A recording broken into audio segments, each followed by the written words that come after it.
Bismillahirrahmanirrahim. Assalamualaikum warahmatullahi wabarakatuh.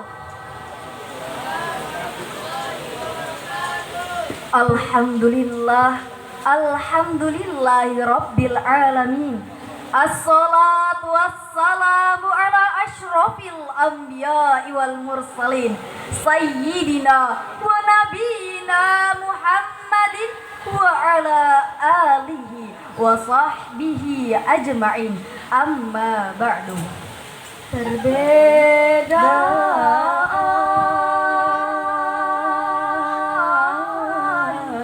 mengantarkan kebersamaan,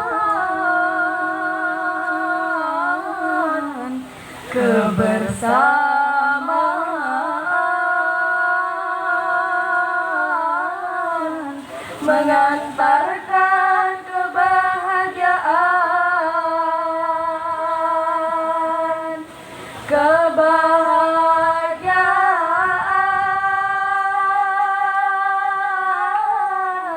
mengantarkan keberkahan.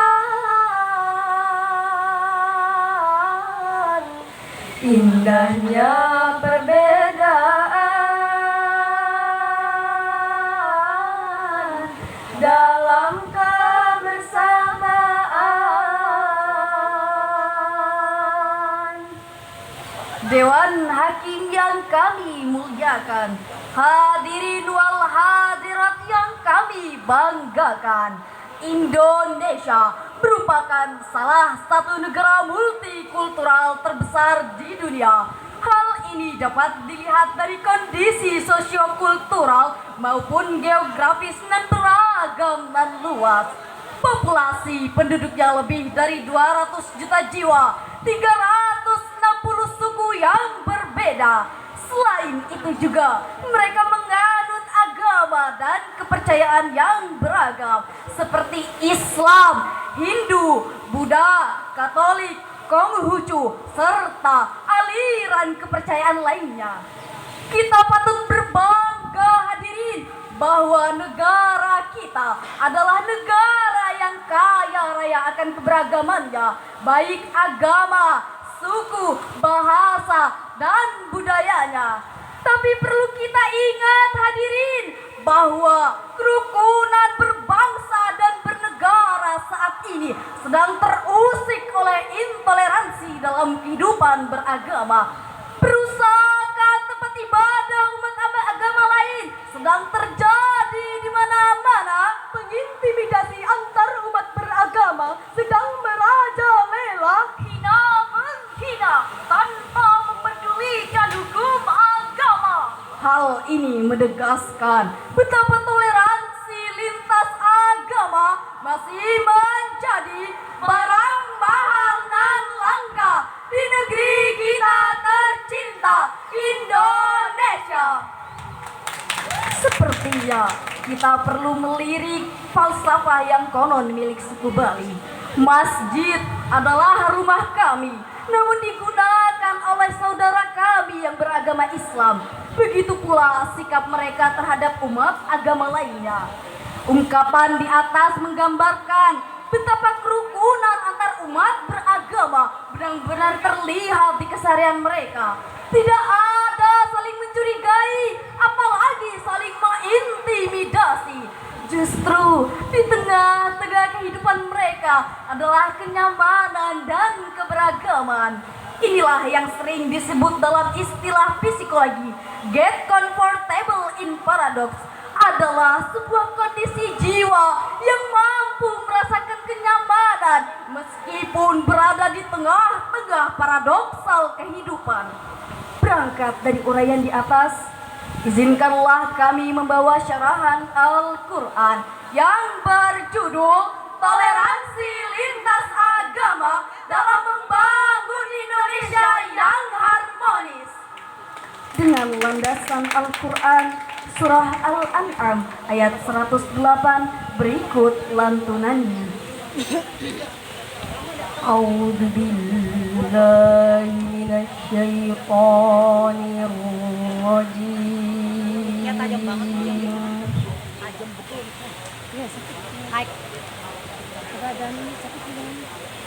Bismillahirrahmanirrahim.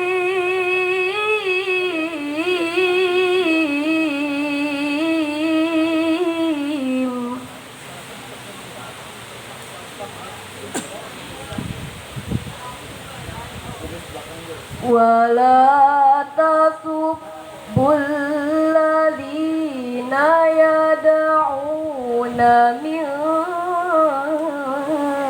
dunillahi fayasubbullah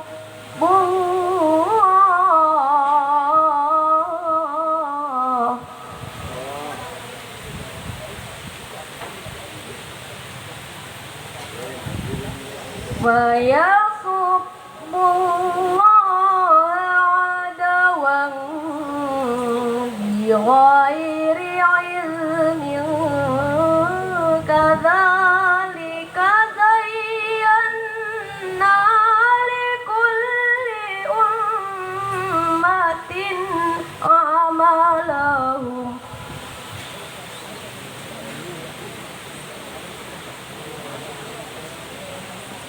kadzalika zayyana likulli ummatin amalahum thumma ila rabbihim marji'uhum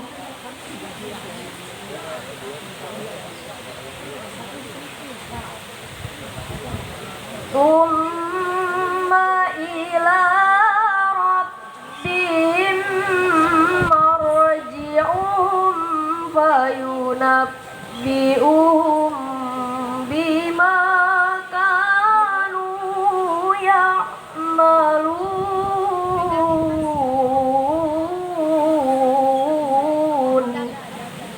Aku berlindung kepada Allah dari godaan syaitan yang terkutuk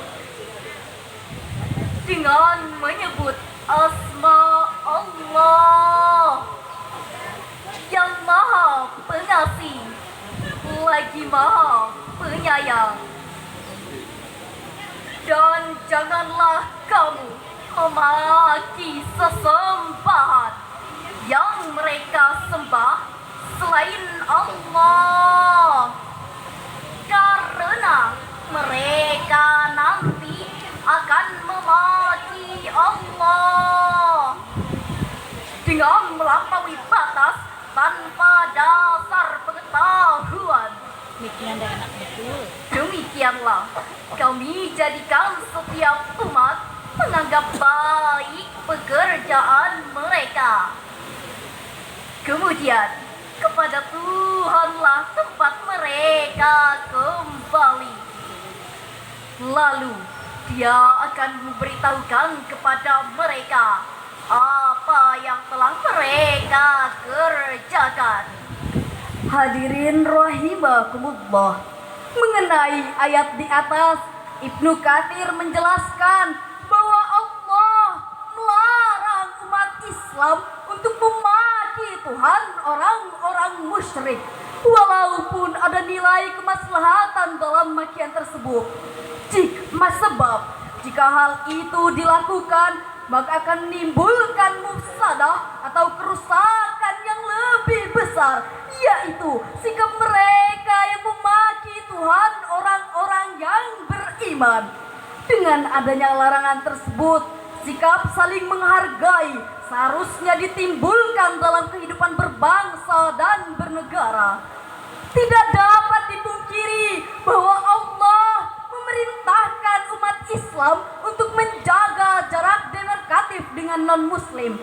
Betapapun demikian, menurut Al-Ustadz Asy-Syahid Sayyid Qutb dalam kitabnya At-Tafsir fi Zilalil Quran menjelaskan bahwa Allah memerintahkan agar dalam mengambil jarak tersebut dilakukan dengan beradab, penuh wibawa, menghadiri, karena hal itu adalah sikap yang sesuai dengan statusnya sebagai orang-orang yang beriman.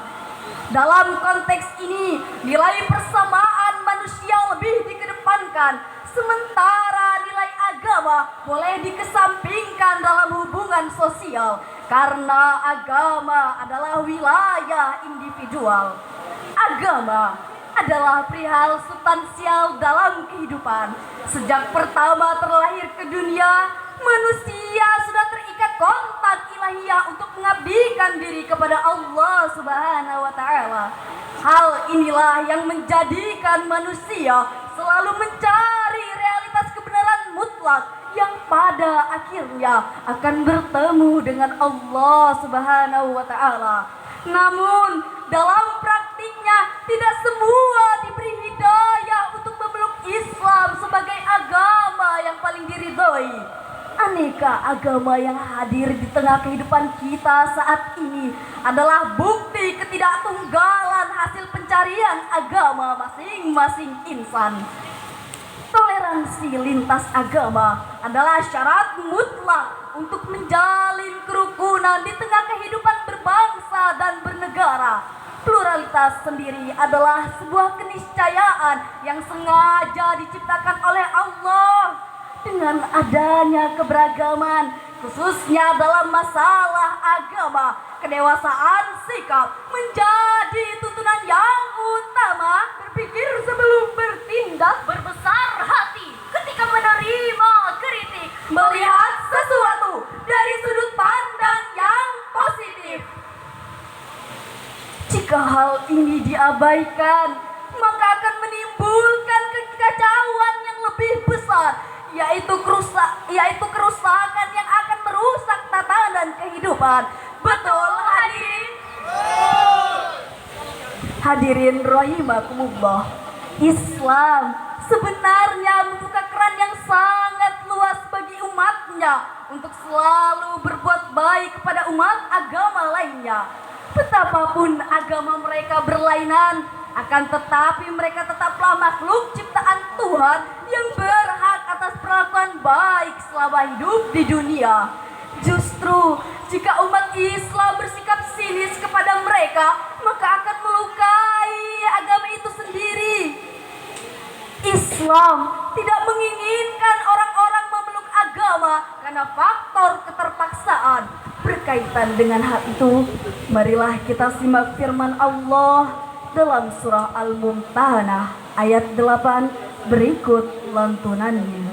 La yanhakumullahu 'anil ladzina lam yuqatilukum fid dini wa lam yukhrijukum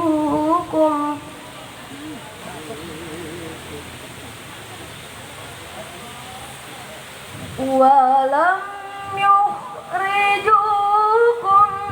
min diyarikum an tabarrum wa tuqsitu ilaihim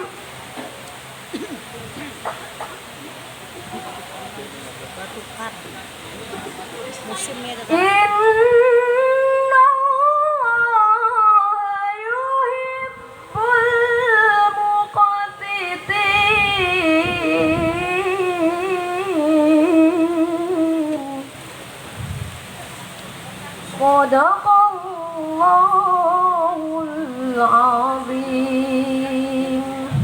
Allah tidak melarang kamu berbuat baik dan berlaku adil terhadap orang-orang yang tidak memerangimu dalam urusan agama, dan tidak pula mengusir kamu dari kampung halamanmu.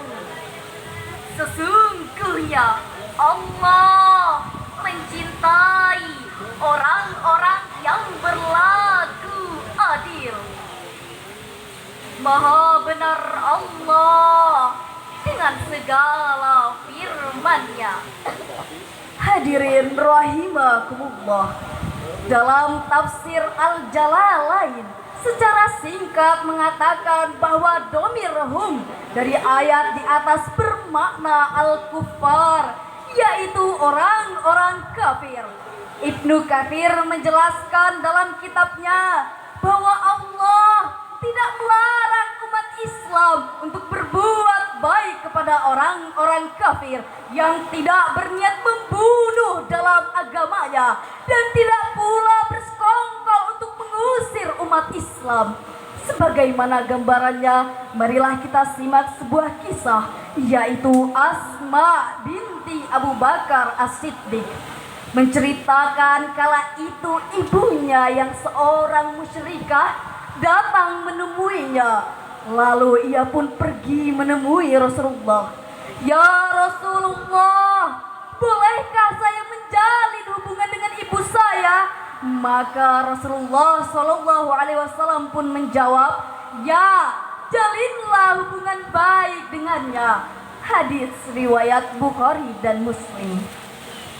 Pentingnya menjaga keharmonisan bangsa seharusnya menjadi kesadaran penuh bagi seluruh elemen bangsa. Hal ini dapat diwujudkan ketika seluruh elemen bangsa dapat berjabat erat, bersatu padu, bergandengan tangan, wujudkan kehidupan bangsa Bhinneka Tunggal Ika, berbeda-beda tapi tetap satu jua.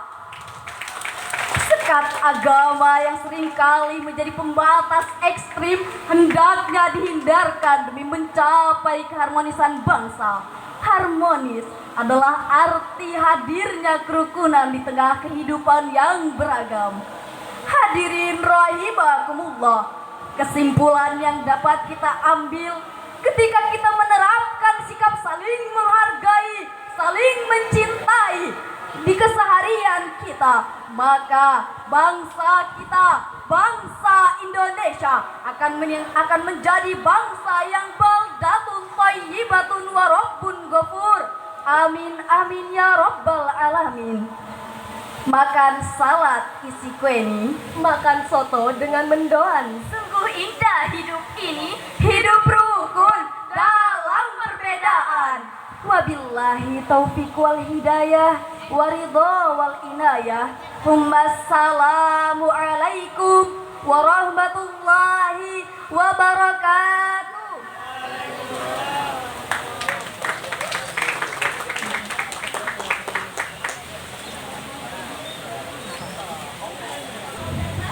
Bismillahirrahmanirrahim. Assalamualaikum warahmatullahi wabarakatuh.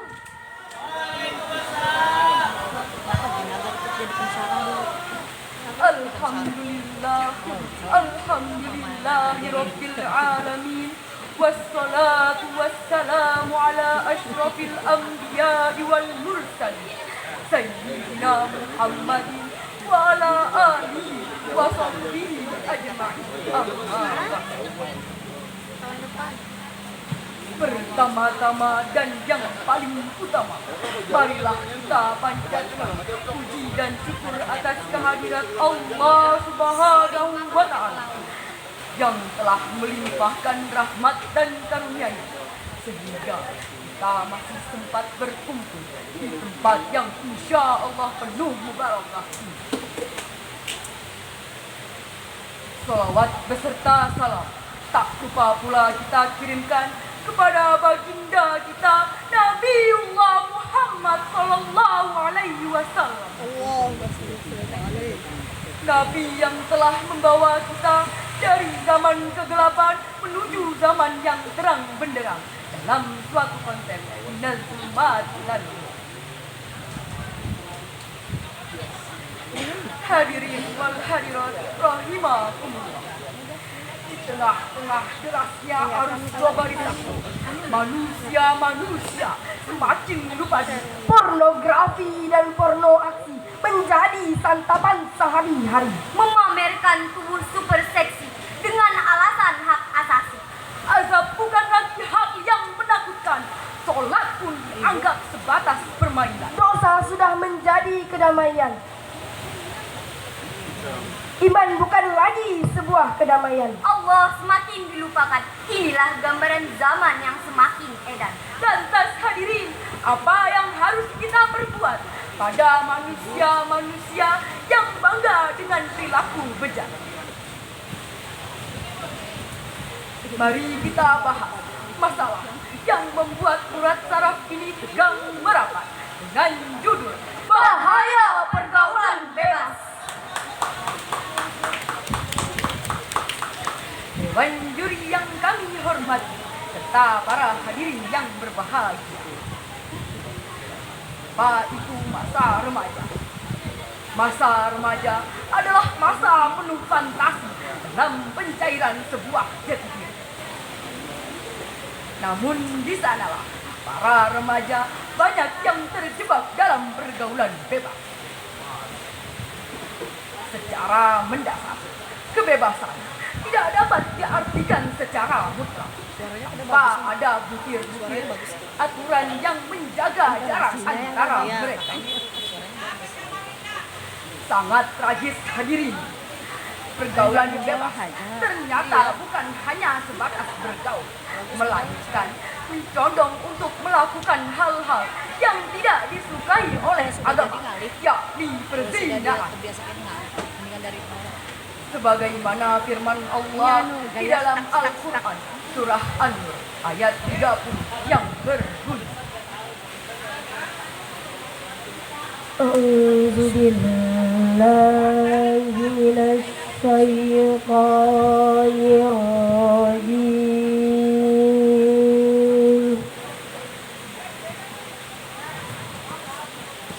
Bismillahirrahmanirrahim.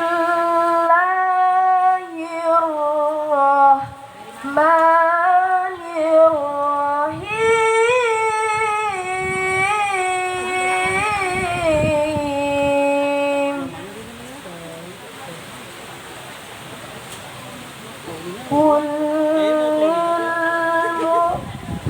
mu'minina yaghuddu min absarihim wa yahfazu furujahum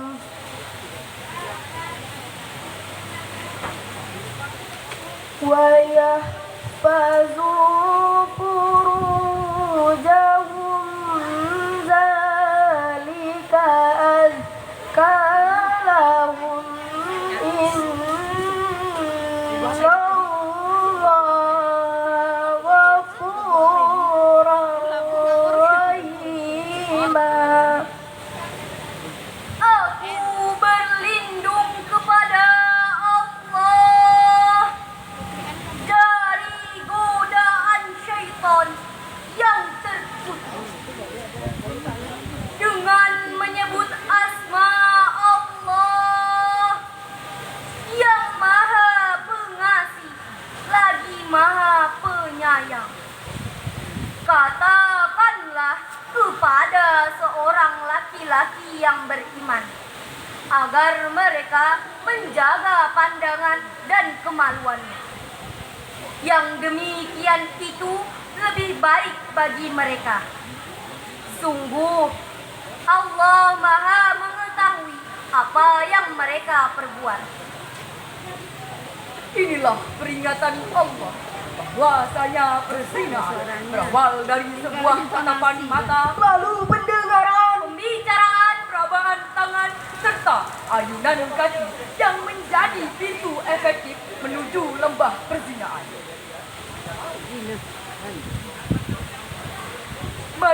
Marilah kita lihat potret remaja ini sungguh memprihatinkan. Pergaulan bebas memang sudah dominan di negara barat. Homo, lesbi sudah menjadi bagian dari kultur mereka. Dan tidak asing lagi di mata kita jika kasus aborsi juga kian meningkat. Tapi bagaimana jika remaja kita mengekspor semua kultur yang bertentangan dengan syariat Islam tersebut? Sebagai contoh, lihatlah kasus membominya gaya berpacaran ala remaja Indonesia. Ulama memandang berpacaran ala barat adalah suatu kezaliman, mengundang fitnah, bahkan tergolong naif. Mau tidak mau, orang yang berpacaran sedikit demi sedikit akan terkikis peresapan keislaman dalam hati.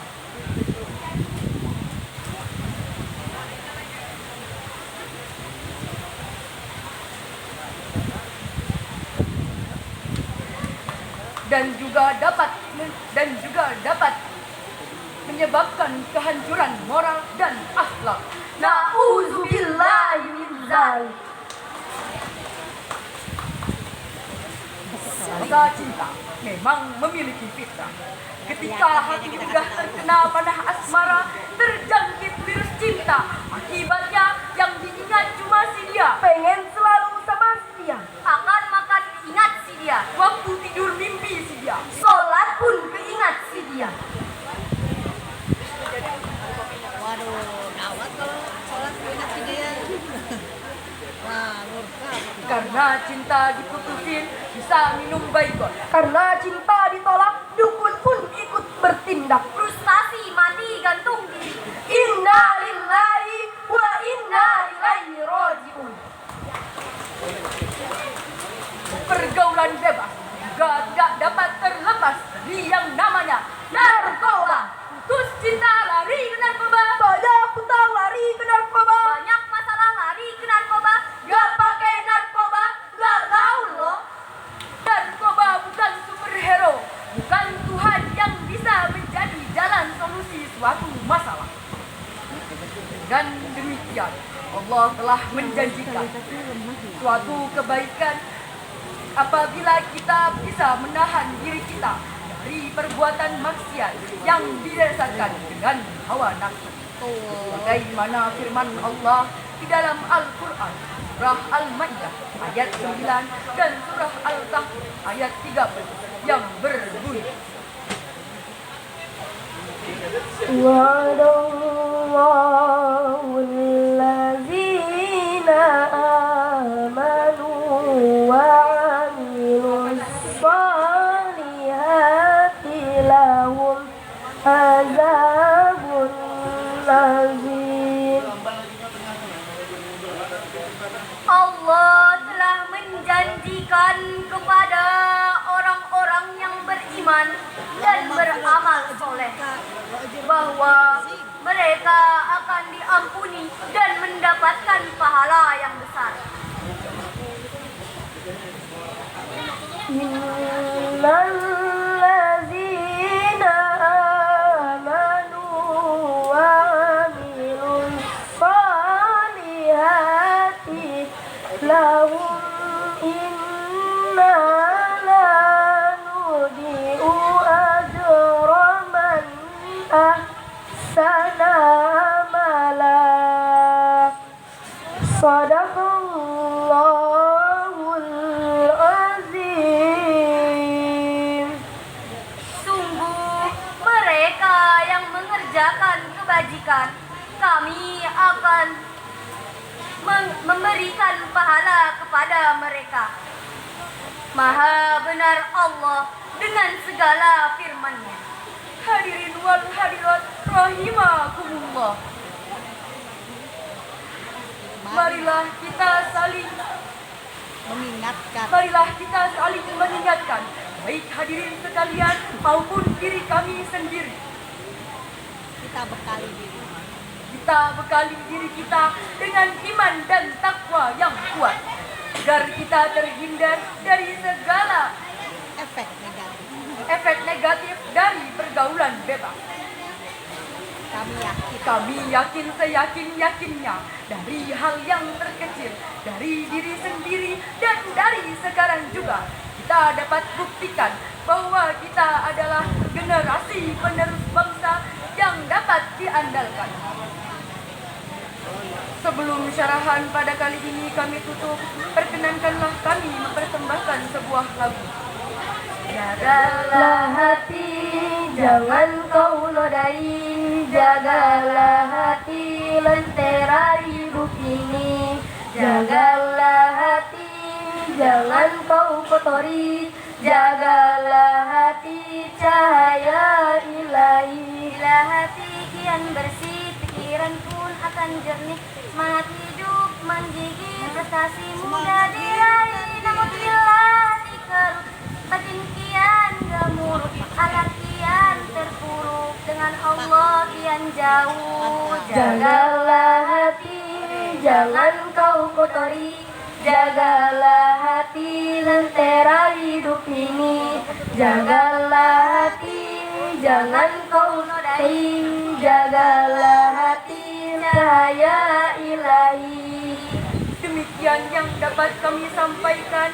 Apabila ada salah kata dan perbuatan, kami mohon maaf yang sebesar-besarnya.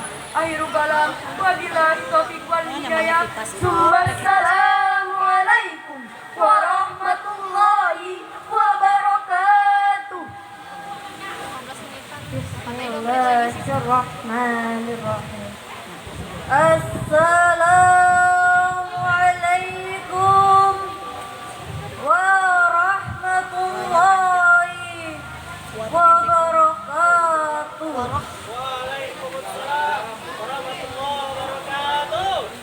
Alhamdulillah, alhamdulillahilladzi hadana lihadza wa ma kunna linahtadiya laula an hadana Allah. Asyhadu an la ilaha illallah wa asyhadu anna Muhammadan abduhu wa rasuluh. Allahumma salli alaihi wa ala alihi wa sahbihi wa sallim tasliman katsiran. Amma ba'd.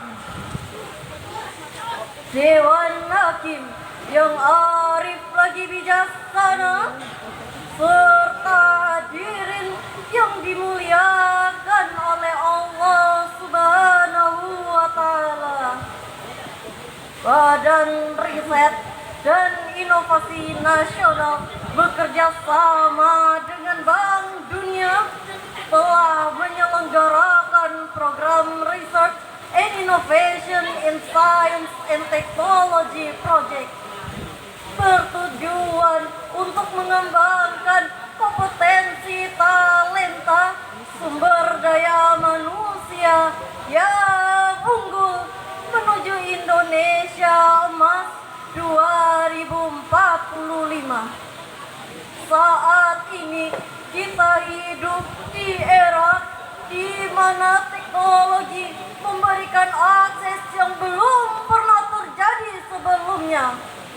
Platform online seperti live streaming, webinar, dan aplikasi khusus memungkinkan kita untuk menjangkau orang-orang di seluruh dunia yang bahkan belum pernah kita temui sebelumnya. Agama tidak akan pernah terlepas dari proses majunya suatu bangsa. Agama ikut berperan besar dalam menyokong, membantu, dan mensukseskan Indonesia yang lebih unggul. Maka melalui media sosial, blog, dan podcast, kita dapat menyebarkan ajaran-ajaran suci Al-Quran kepada beragam audiens, dari yang muda hingga yang tua, Dari yang kaya sampai yang sederhana, dari yang berpendidikan tinggi hingga yang kurang berpendidikan. Karena tidak ada batasan bagi penyebaran rahmatan lil alamin ini. Hadirin yang berbahagia, pada kesempatan kali ini kami datang dengan niat berdakwah. kami datang dengan semangat yang membara. Kami datang dengan membawa harapan. Kami datang dengan senyum yang indah. Ya simpul senyum sayang, dan aku saya tambah sayang. Rasa pusing-pusing, dedang siap-siap, ayo dengar syarjil.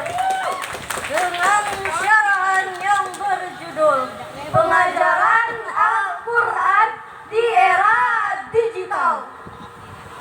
Dalam Sahihnya Bukhari meriwayatkan dari Aisyah radhiyallahu anha bahwa wahyu pertama yang sampai kepada Rasul adalah mimpi yang benar.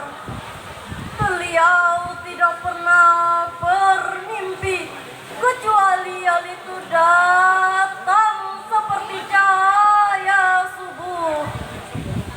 Sampai ketika Rasulullah sedang berhalwat di Gua Hira, malaikat datang kepadanya dan berkata, "Bacalah."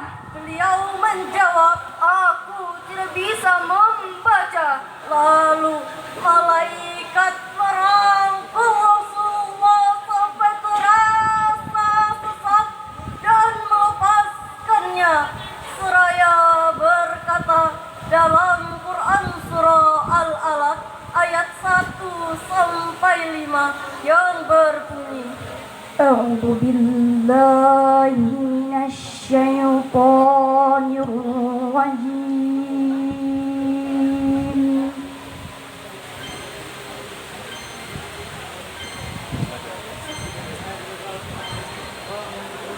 Azan? Bismillahirrahmanirrahim. Azan kan? Stop kan, Bu? Azan kah? Stop kan aja kah? Mengaji kan masih? Iqra bismi rabbikal ladzi khalaqa khalaqal insana min 'alaq. Azan loh. Azan.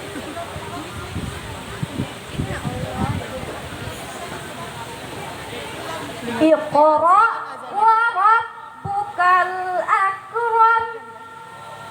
Cek azan aja diterima sama Allah.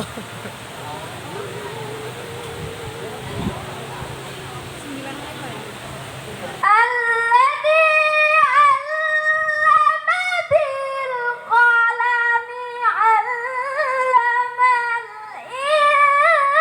insana ma lam ya'lam. Hamba berlindung kepada Allah dari godaan setan yang terkutuk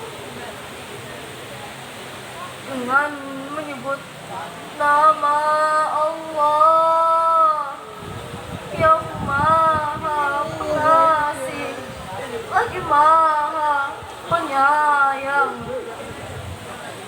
Bacalah dengan menyebut nama Tuhanmu yang menciptakan. Dia telah menciptakan manusia dari segumpal darah.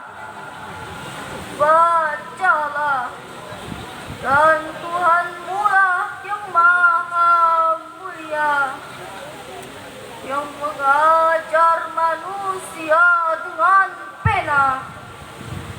Dia mengajarkan manusia apa yang tidak diketahuinya. Hadirin rahimakumullah, Profesor Muhammad Roy Shihab dalam kitab tafsirnya Al-Misbah mengatakan bahwa objek membaca pada ayat-ayat yang menggunakan akar kata qara'a ditemukan bahwa ia terkadang menyangkut suatu bacaan yang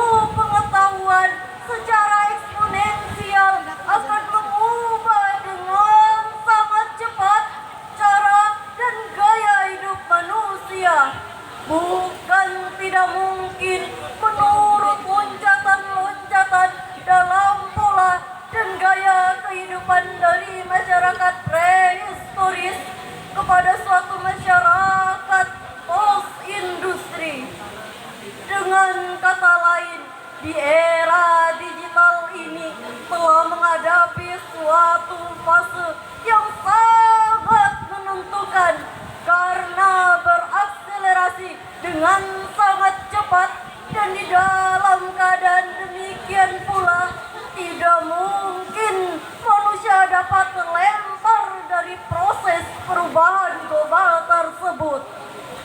Hancurnya tembok Berlin yang melambangkan kediktatoran, Hancurnya komunisme dengan leburnya bekas Uni Soviet, serta tersingkapnya tirai bambu dari Cina komunis yang dewasa ini telah menganut kebebasan berusaha. hal ini berarti bahwa era digital telah menetapkan bahwa manusia pada titik sentral dari seluruh kehidupan.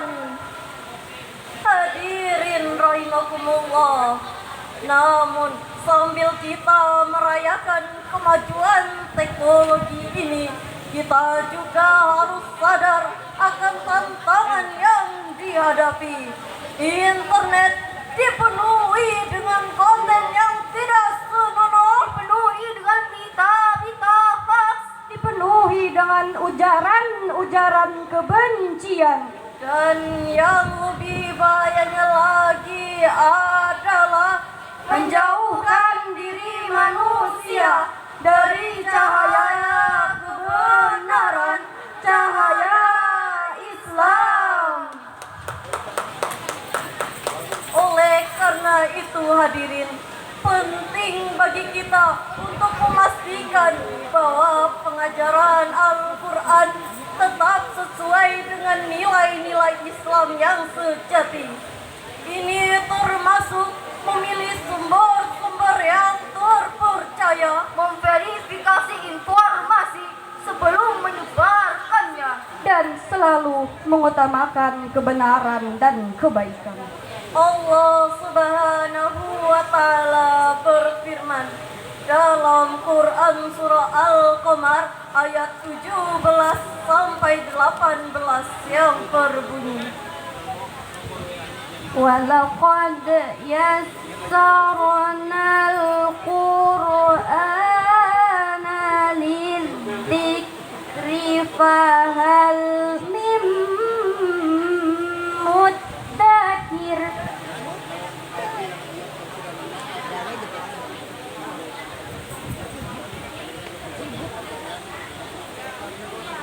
Kadzabat adu fakaifa kana adzabi wa nudur. Kadzabat adu fakaifa kana adzabi wa nudur. Sadaqallahul azim. dan sungguh telah kami mudahkan Al-Quran untuk peringatan. Maka adakah orang yang mau mengambil pelajaran? Kaum Ad pun telah mendustakan. Maka betapa dahsyatnya azabku dan peringatanku. Maha benar Allah dengan segala firman-Nya. As-Sudi mengatakan maknanya yaitu kami mudahkan bacaannya bagi semua lisan.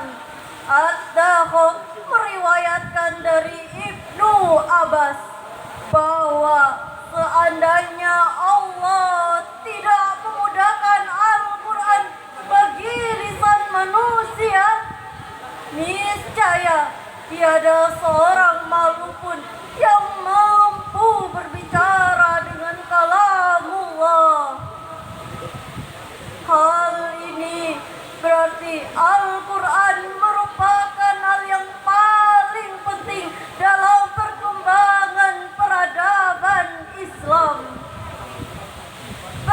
berdasarkan uraian ini dapat kita ambil kesimpulan bahwa pengajaran Al-Quran di era digital adalah sebuah anugerah dan juga sebuah tanggung jawab yang besar. Mari kita manfaatkan teknologi ini dengan bijak, menggunakan segala sarana yang disediakan untuk menyebarkan pesan-pesan kebenaran dan kedamaian yang terkandung dalam Al-Quran. Hal semacam ini dapat memberikan pandangan yang komprehensif tentang bagaimana teknologi digunakan untuk meningkatkan pengajaran Al-Quran, sekaligus menyoroti cara-cara untuk menjaga keaslian dan kesucian ajaran Al-Quran dalam konteks Al-Quran.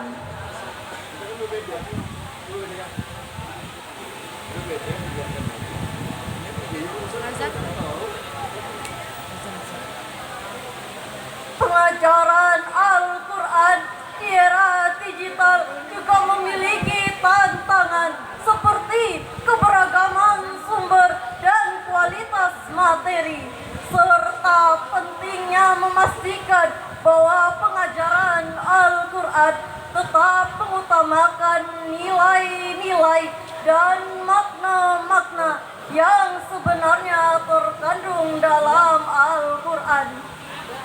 Semoga Allah Subhanahu wa Ta'ala senantiasa memberkahi upaya kita dalam menunaikan tugas suci ini.